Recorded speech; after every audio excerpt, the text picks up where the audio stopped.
We have a special offer for our faithful listeners. The promo code podcast20 takes 20% off the tuition for some of our exciting e-learning courses. The code is good through December 2024. The course lineup includes classics by Kenneth D. King, Pamela Leggett, Joy Mahone, and other trusted sewing instructors. You can count on Thread's trusted expertise in these online, on-demand learning experiences. Learn at your own pace anytime you want to log in. Check out the course lineup at threadsmagazine.com/e-learning, and don't forget to apply the code podcast20 for your 20% discount.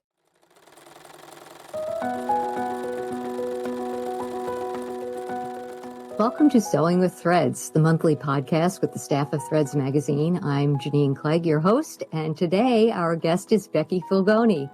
Becky is an award-winning sewer who has shared her sewing and design expertise as a mentor and instructor and through writing posts and articles for Threads. She's currently sharing her sewing adventures in the series called The Year of Re on our website, threadsmagazine.com. Welcome, Becky.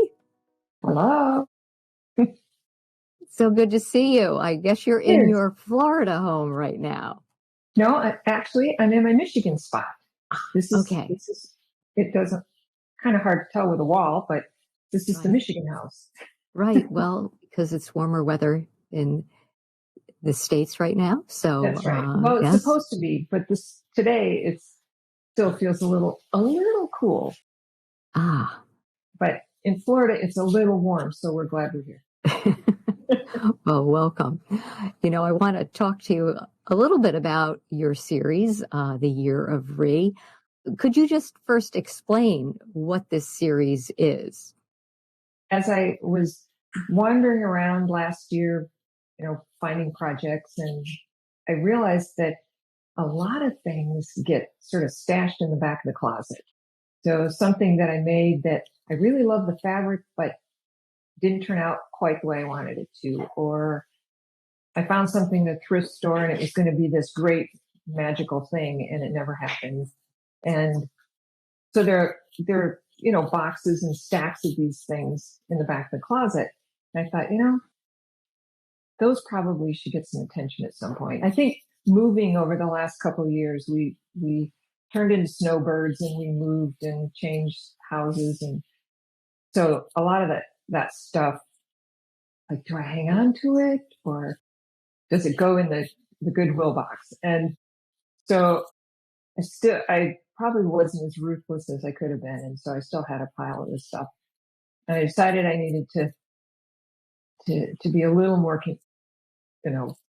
conscientious about the fabric that I was putting into the world. And so I thought about all the things that could happen with these things. And most of the things started with the word re, or with the letters re. So redo, reuse, recycle. Yes, I'm looking at the ones you've already submitted that are on our site. People can read: reinvented a romper, made a white top, repurposed towels as a reversible jacket, rehabilitated forgotten treasures, reimagined art as a garment. I mean, yes, they're all rewords. Hence rewords. The series called Re. The Year of Re. So that's what I've been doing. I made these little cards. That's right. I have 12 of them, and I've been choosing one and then finding a project to go with the card.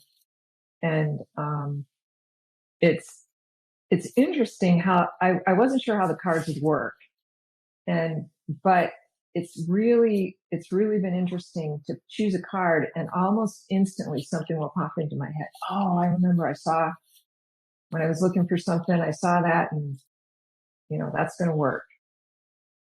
So I'm glad that I did the cards, because it really kind of gets stuff going.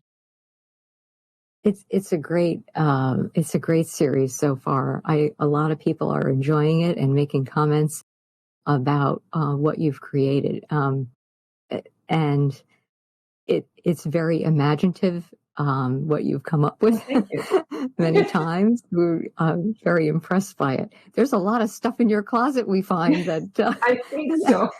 Yeah. and sometimes the original that you've started with is beautiful also. So, Well, so and a lot of times I make something or I do something because I love the pattern or I love the fabric or an idea pops in or I see something. I say, oh, I want to try something like that. And I do it and it might turn out just fine, but it doesn't get picked. I don't choose it to wear it. And so it sits kind of in the closet without going out. And so that some of them are those kind of things that they're just, for me, they're not something that I choose to take out that often. And this is not the first time that you've done a series. Last year, Yeah. you did a series, Riffs on a Trusted Pattern. You took one pattern and made 12 different versions of it Yeah. using the pattern in many different ways. Yeah. So what's the attraction to challenging yourself every year? What Why to do you do this? Yes, I mean it's really a challenge, and I'm always excited to see what you've come up with. But what draws you to this? Well, when I was working full time, I retired, and so when I was working full time, I had plenty of challenges all day long. So sewing was sort of the escape, and I could run off into my sewing room and sort of lose track of time for a little while. And when I retired, I realized that my brain really likes having some problems to solve. And so, and I don't really need anything else to wear. I'm fine. But I do like to sew and I do like to make garments. Some people, transfer their sewing into quilts or something. And I definitely don't need a pile of quilts anywhere. And so I do like to make garments. So I want to be sewing and I want to have problems to solve. And so I give myself these little challenges, enough of a challenge to be interesting and fun, but hopefully not too frustrating. Well, and you did talk to us about that series back in an earlier episode 50, I think. So invite people to go to our website and click on the podcast tab in the across the top, and you can listen in to that episode and an earlier episode, I think episode 29, where you talk about experimenting. And you're a multi-time winner of the Inspired by Threads challenge back in the early 2000s, and I know you've done I a lot love of. that I challenge. know that was such a great one, and the garments that you made were wonderful. And again, folks can look that up in our archive and see what you've made. And so that you was do. that was before we saw everything on web and internet and Yes. that kind of Yeah. thing. And so I realized that if I made something that became a finalist, that I would get to go and be in person with all of the things that were made. And that was sort of my goal, was to get into the place where I could see all of these fabulous things that people were making.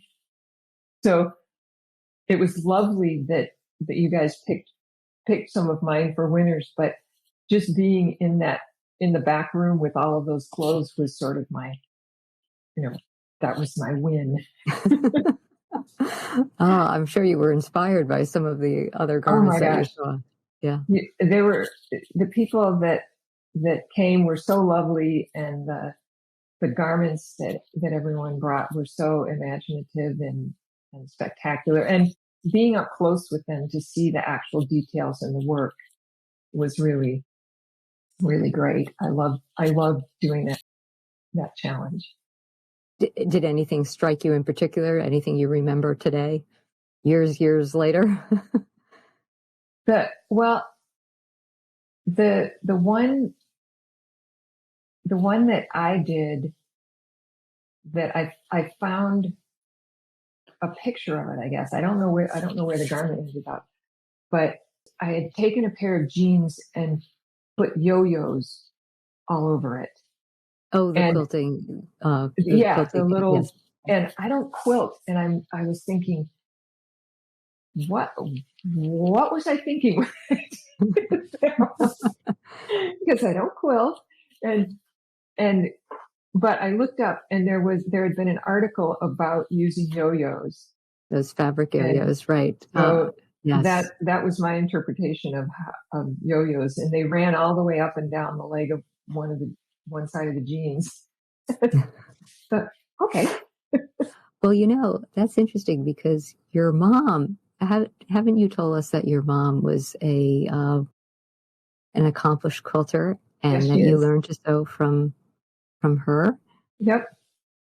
And sometimes in some of your garments, I see that influence. Yeah. And did. I have a piece on the table right now that I just quilted two pieces of fabric together to as the starting point. Um, so yeah, it shows up whether I want it to or not. Well, I like that. That's good. We talked just a little bit before through email about this podcast, and you were willing to do this. Thank you. We've come up with Carol, the editor of Threads, and our closets are, packed and with a lot of garments we're not wearing. Why are we not wearing them? Because there's something wrong with them. Either they don't fit exactly right or something needs to be repaired, and it's not an easy repair. So the two of us found a few garments that we would love to, in some way, redo, repurpose, rehabilitate, reimagine, and we would like your advice. Yes, right. We would love your advice, and we thought it would be fun to see the process that you go through in your mind to decide what to do with these garments. And so I had sent you a few photos ahead of time, and we'll share them with the audience here on this podcast, but we can describe them a little bit too and find out what you think we should do. Okay. All right. Well, thank you for doing this. I think this will be fun.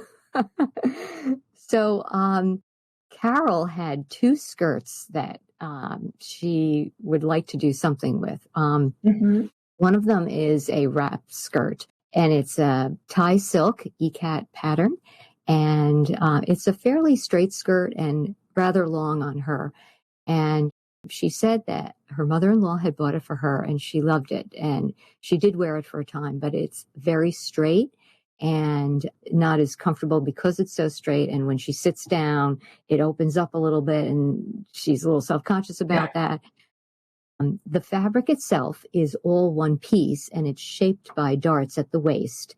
That's where the shaping comes. And the waist has a 1.25 inch wide waistband that ties, and it has almost like a border pattern to it. And so she's trying to figure out what might be a good thing, and she's willing to use other fabrics to create something different. She had in her mind maybe some kind of top or jacket as opposed to a skirt or shorts or something. And it can be combined with the other skirt but I thought let's one garment at a time. So what do you think of this fabric, this skirt, first of all, and did you have an initial reaction when you saw the picture of it? Well, the first thing is it's stripes, and I just love stripes. Just have so much energy, and they change so much in how they look, in how you put them on the garment, and you put them on the bias, or you put one in one direction, one the other direction. So stripes, I think, are always fun to do something with. And the weight, I'm guessing, I haven't had a chance to touch it, but I'm guessing. Oh, can you hear? I heard your kitty in the Kitty. background. But I'm guessing that it's a fairly lightweight. Lightweight, yes, I think so. Yeah. And so my initial thought was to mess with the stripes, Mhm. to do something that would take advantage of the stripes. And the other thing that I thought was, because it's all in one piece and it's a big rectangle, I've been really interested recently in no waste garments. Yes. And figuring out how to fold and create shape and volume without necessarily getting rid of fabric. So that was another thought that popped into my head: is there a no waste idea in there that you could play with? But Carol, there were two things that, depending on how much fabric and how drapey it is. And I don't know if can I get this thing over here to show you? Okay.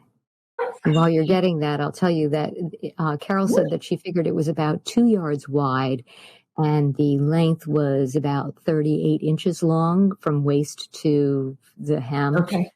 So it's a decent amount of fabric. Of course, there's the shaping with the darts, and I don't know if taking the darts out will leave a mark. We didn't talk about that, but that is beautiful.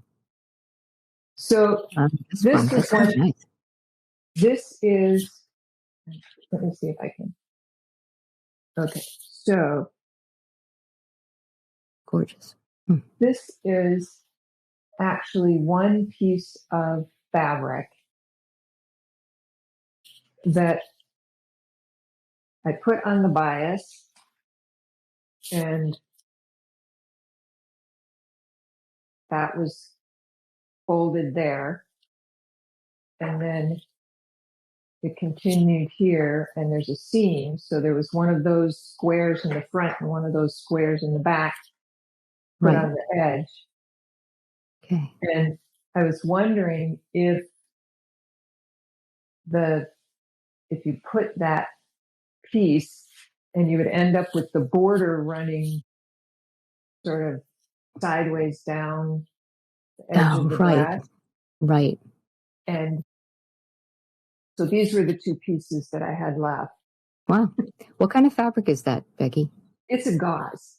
Yes. It's not gauze. So it's very drapey, and that would be the key. But it wouldn't have to be a dress either. It could be a top. Top, right. And so it's very simple in terms of the using the fabric and letting the fabric show off, as opposed to and the shaping comes from the bias, right? And so you get that nice hug in around the body, and then you get the volume at the hem. Now, what would you do with the hem? Would you hem it, or would you leave? It depends. Depending on when you put it sideways, it may be finished in certain places already, right? Because it's already a garment. So you may have finished edges that show up where you want finished edges.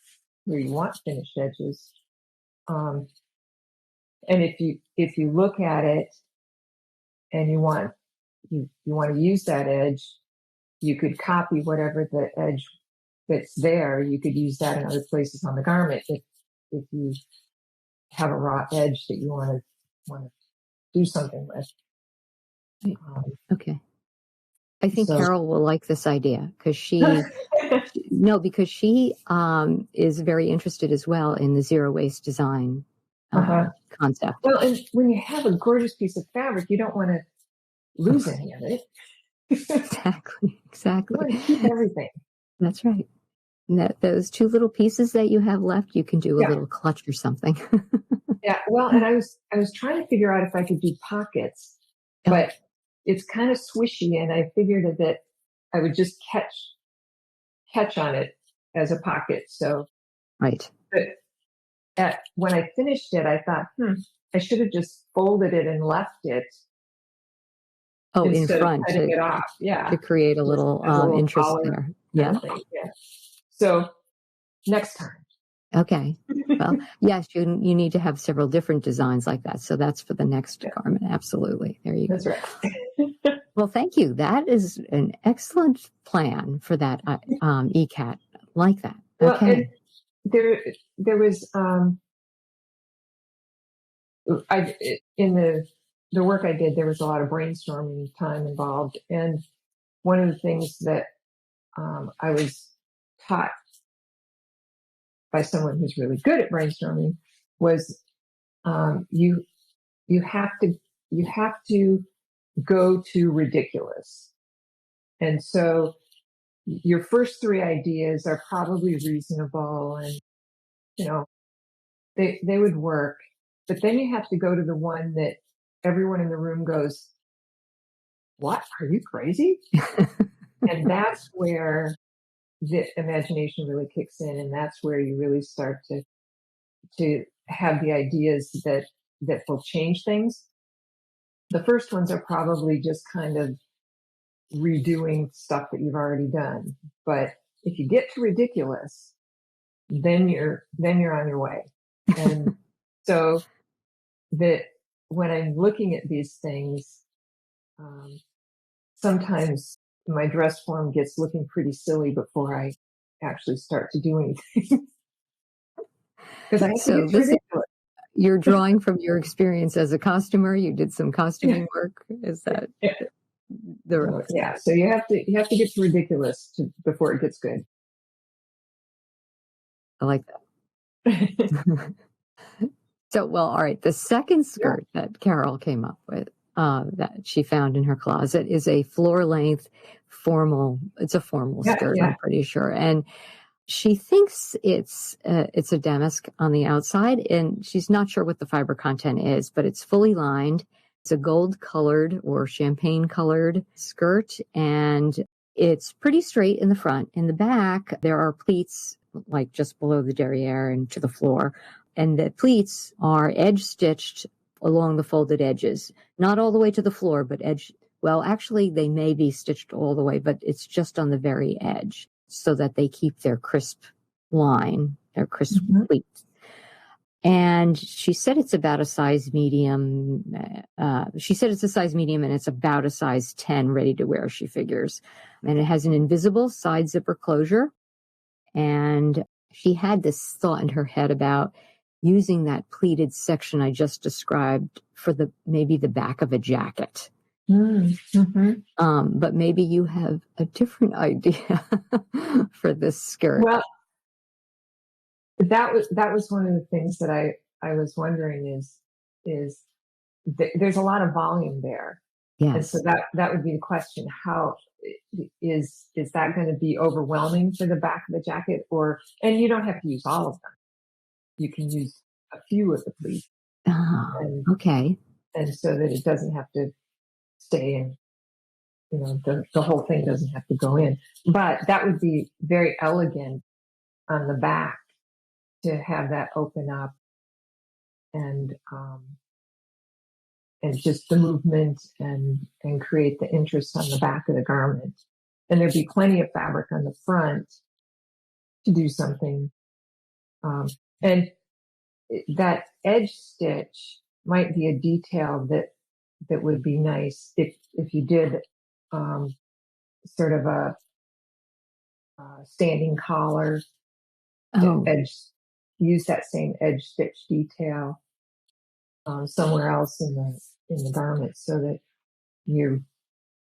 I think that's part of the redoing that I really enjoy, is finding a detail in the original, whatever it is, yeah. and um, carrying that through and making it a feature. Because particularly with vintage things, there's some amazing details that Oh, yes. come up. And for me, I'm 6 foot tall, and so a lot of vintage clothes just aren't going to work for me.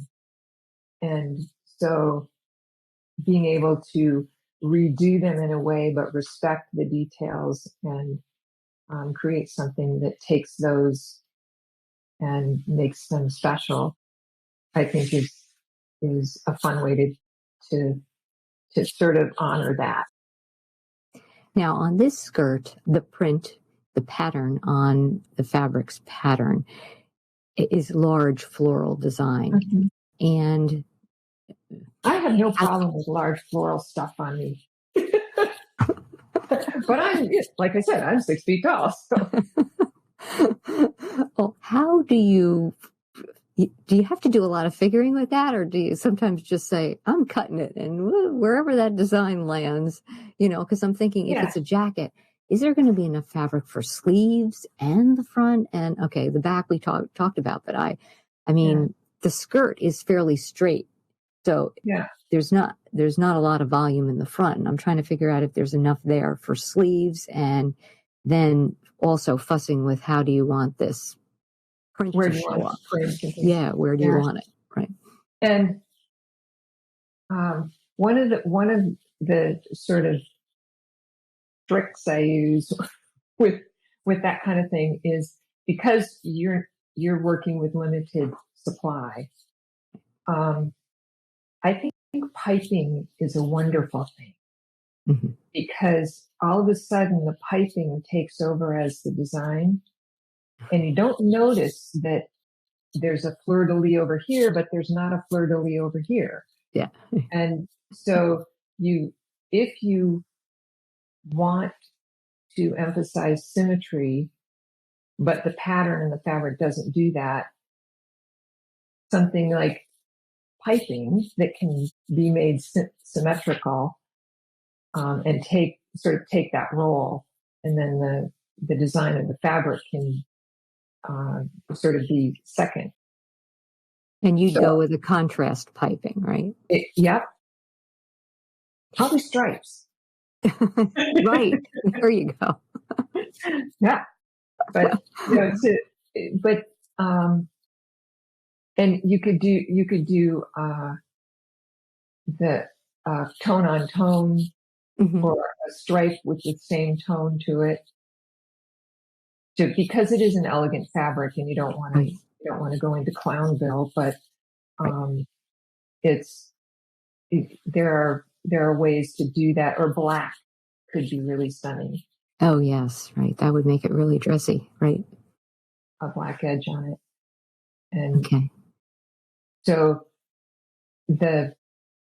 and it's always really a good idea to look at the non-public side of the fabric, mm-hmm. and see what's going on there, because that could be enough contrast for a piping. Right. But there might not be enough fabric to do that. Well, and the other part, with the other side, the reverse side, the inside, it's probably not as worn. I don't know how worn that was. I don't sense and that. If it's lined, it probably is in pretty good shape. Right. Exactly. Yeah. Okay. Yeah. Another good one. I like it. And I think Carol will too. I'll have to tell her about this. Okay. All right. Well, we're going to move on to the next, next challenge. So the next is two things that I pulled out of my closet. I don't, you wonder why you keep sometimes some of these things. The next one is, it was an oversized sweatshirt kind of style shirt. I guess I kept it because it was all cotton and it was heavy.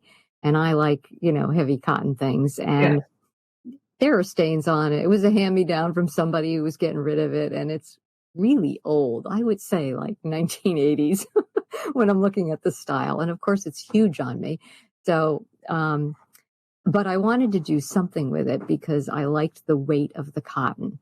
And I didn't know if I could pair it with this second garment that I found, which is, it's actually not a garment yet. It was crocheted, an almost garment, exactly. A friend of mine a few years ago was cleaning out her mom's house after her mom passed, and she found in a beach bag, actually, a crocheted partial crocheted sweater. The bodice was done, front and back, and then the sleeves were separate. Now I thought it wasn't even that far along. She just handed it to me in the bag, and I said, "Okay, I'll take a look at it." And I hadn't looked at it for a really long time. And then when I was thinking about talking to you, I was like, oh, let me ask Becky about this. And then when I pulled it out, I'm like, wow, this is much more done than I thought it was. So I have these two sleeves, and then the front and back, which are together.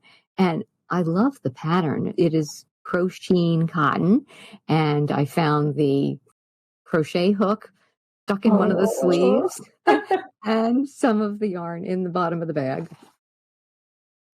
Perfect. Here it is. Okay. And so you're thinking, well, why doesn't she just finish crocheting and putting it together? But I learned how to crochet in 3rd grade, and the last time I picked up a crochet hook was probably 4th grade. So I don't crochet. I talked to all my friends who crochet, and I said, hey, would you like to finish this? Would you even like this? And I had no takers. Yeah.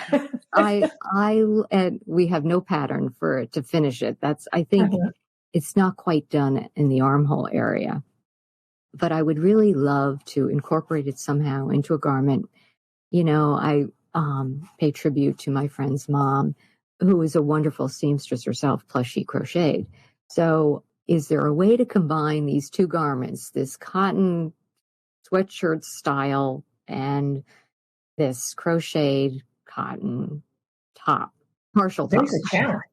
That is a challenge. And, and maybe they shouldn't be combined, but I have these two things and I'm trying to figure out what to do. I would like to make it wearable in some way.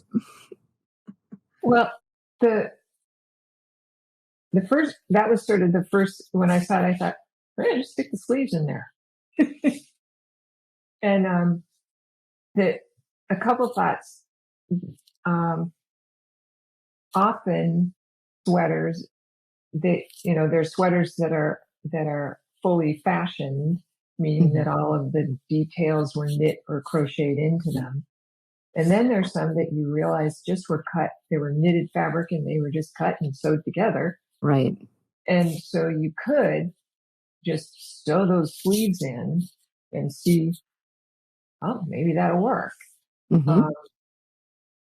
So take off those drop sleeves that are on there now and maybe cut it narrower and then. No, I'm talking about the crocheted piece. Oh, okay. I see.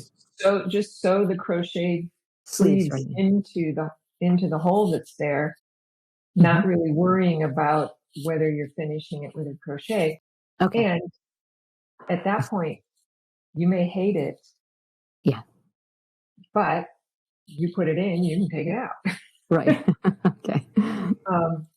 And so if you like that piece as a whole garment and like the sleeves and want to use it that way, you could just try sewing it into the garment as opposed to trying to do and I don't know, I can't tell how close to finish the armholes and things are. So I know, it might not be a possibility to just slap those sleeves in there, but that would be one, and that would sort of be that garment then that was imagined.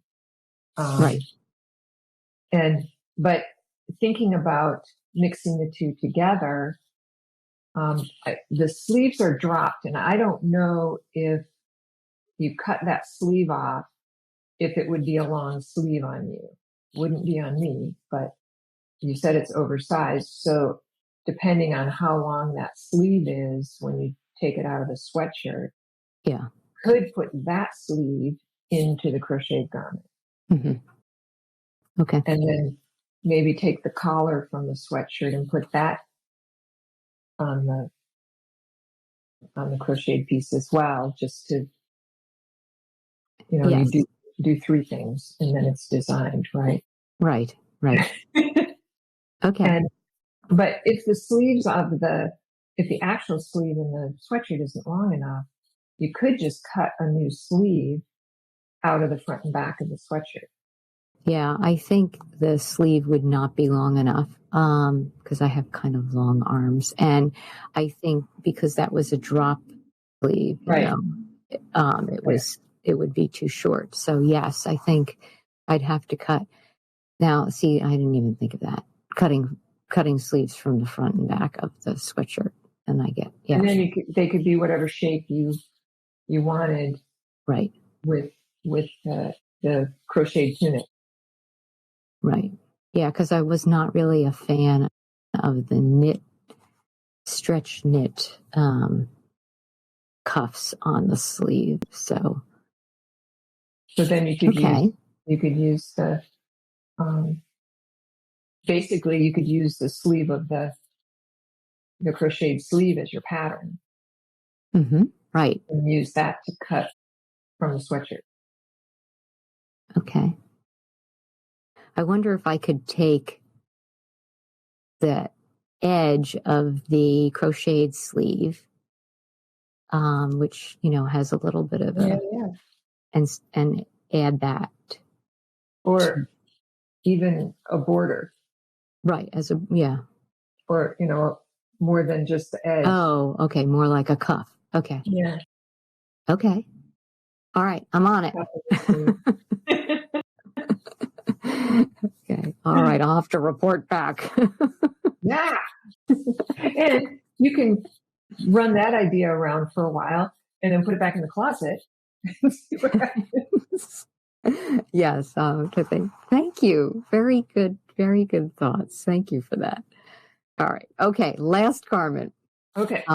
This has a little sentimental value. It was a metallic, I'm thinking it's a jacquard, metallic fabric, floral, very textured. And my grandmother made a gown for herself that I'm sure she wore to several weddings. Seeing pictures in my mind of her at various weddings. And I would say maybe 1970s pattern. It's a lined dress. It's a very simple dress because the fabric is very elaborate. It's long sleeve and it's behind me. This is the dress. And it had darts. It had two bust darts, one lower, like a French bust dart, and then on the side, and invisible zipper up the back. There's a slit in the back, and it has a couple stains in a couple places. There's a stain in the back just above the slit, and there may be one somewhere in the front. And I know that it looks a little worn at the neckline, even though I know she didn't wear it much. So she made it, and she wore it, and we have pictures somewhere of it. So I want to use it somehow. I'd love to make something that might work for me. She was a lot shorter and curvier than I, so we're totally different sizes. But I think there's some usable parts, I think, in this. Any thoughts on this? Well, I do have dressy events to go to occasionally, so it might work. well, and I was thinking about when you said sentimental, I thought, my thought might not go over very well. But It's okay if it's crazy it is. You just said a couple of minutes ago. we're going to Maybe go to ridiculous. maybe Okay. we'll get somewhere, right? Okay. So when in looking at it, you could certainly do a sheath type dress, and you could just take the sheath pattern and cut it out of the pieces, because if you're going to smaller size, that's easier to do, obviously, Right. and just use a sheath dress pattern, maybe even maintain the darts and that kind of thing. And you've got the zipper in the back. That there's a lot of it that could just go from what it is and become sort of a short sheath type dress. And the other thought was, I've been known to take very dressy, lovely fabrics and throw them in the washing machine. That's right. because I remember you did an article about that. often you get really interesting. Sometimes you just get like a lot of not very nice threads, but often, particularly with textured fabrics, you'll get some really interesting, uh, almost with obviously with wool it would be called felt, but I don't know what you call it with cotton or metallic. Yeah, But actually, this is all synthetic. I'm pretty sure it's completely yeah. synthetic. I don't think there's any natural fiber in there at all. But so I pulled this out because it's one that this was a washing machine project. This was um, Oh, it's yes. this one was a silk, Yeah. and um, You can tell it's very luxurious. Yes. yeah, but it has this lovely embroidered stuff on it. Mm, But you can kind of see the texture that happened when it yes. got washed. It sort of crinkled up around the The embroidered um, area, right? the embroidered area, and it because of that, it was a very dressy, shiny fabric when it started, but now it's textury and really soft. Mm, And I think it would be great to keep going in the rustic direction. This is a linen, yes. and add that to it and continue to build on that texture. Yes. And so that was one of the things that came to my mind is if you wash that, and it might be just take the sleeve off and wash the sleeve Yeah. and see what happens instead of, the whole thing Right. or, a part of it off. And there might be, and then um, it could be a more casual garment, Right. and that maybe if you have dressy things that you would wear something dressier. But I think for me, I have more casual type wardrobe now. Even going to weddings and things, I don't have a need for very dressy things. Right. And so, if there's a way to bring a rustic or more casual texture to it, but that might be something to try and see what happens with the. And then you've got plenty of fabric. You could do like a cropped tank or something that could be kind of cool and put some linen details on it, Right. and so that it gets warm.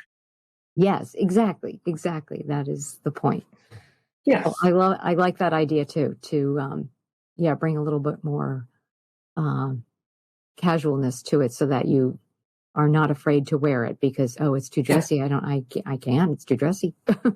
Yeah. Right. And we give ourselves those. I mean, you could wear it to the grocery store if you wanted to. We all Yes. can do that. Um, but we sort of give ourselves those limitations, and we can wear so.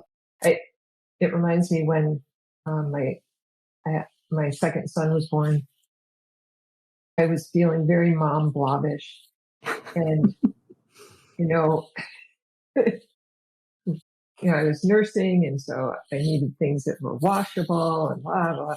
But I was really tired of my sweatshirts, Mhm. and so I went out and I bought 3 pieces of beautiful printed silk crepe de chine. I Mm, was also living in California at the time, so it was really warm. mhm. And I found a Vogue pattern that was um, it was just a tank shirt, but it was sort of tunic length, and the side seam overlapped. Oh, yes. The Okay. front went almost a third of the way around, and the back came, and so that it was open on the side, but it was overlapped by about a third of the garment. Nice. And I decided that that would be a great nursing Yes. because there would be, you could tuck a little baby under there, Right. and it didn't look like, what you could buy. So I brought my silk home and I threw it in the washing machine. And I think I did it a couple times just to make sure. And I washed it all up. And so I had silk nursing shirts that I loved. Fancy. And My goodness. I felt very fancy, but it was just, it was somehow, it sort of elevated for me that whole Yes. experience. And, now I'm out in public in my silk shirts. What a really nice way to treat yourself, without, people being like, they just, I'm sure, appreciated and loved what you did, and Well, and it was and it made just, you feel at that good. point, it was a stylish turn, and Yes, so it felt like I was, wearing something a little special. and well deserved too. Ah, wonderful. Oh, So Becky, so thank throw that you. silk in the washing machine. Yes. Okay. All right. You're going in the washer. Okay. Uh, Thank you so much. This was fun, Yeah. and your suggestions are just spot on. Wonderful. I Okay. am looking forward to trying some of them out and telling Carol also. I'm sure Yeah. will appreciate all of your suggestions. So, Yeah. and Stripes are always fun. yeah, Uh, that eka is Here's very nice. I when I was thinking of stripes, I'll show you this one. Oh, wow, gorgeous. So that's, and I love it's the cotton. chevron look. But they're all on the bias. Right, So again, that bias gives you the right. stretch. So it doesn't need to have a zipper or anything. It just pulls over. Over your head. Yeah. Yeah. Like Makes it little, simple, but it yeah. adds a lot of interest as well. So not only is it comfortable with the give, but it's also easy to wear, Yeah. and stylish at the same time. Yeah. Yeah. So for me, it's more comfortable than a cotton tank top. Perfect suggestions. Ah, love it. Well, thank you again. This has been a great session. I really appreciate you taking the time to share your thinking with us, and we look forward to talking to you again. You sent those this morning, so I didn't have a lot of time to No. think. So if I go to sleep tonight and I go, 2:00 in the morning. Well, I kind of did that on notes. purpose. I wanted to have people see your thinking process, so I didn't want to give you too much time. No, you didn't. Well, they're thank you very much. Yeah, this has been wonderful. I appreciate it. Yeah, it's really fun to catch up and see you and have a chance to do this. Yes. Well, Becky, be well. Thank you. Yes, you too. Thank you to our guest for joining us, and thanks to all of you for listening. Please remember to send your comments, questions, and suggestions to th@taunton.com. And please like, comment, and subscribe wherever you're listening. It helps others find our podcast. Until next time, keep on sewing with threads.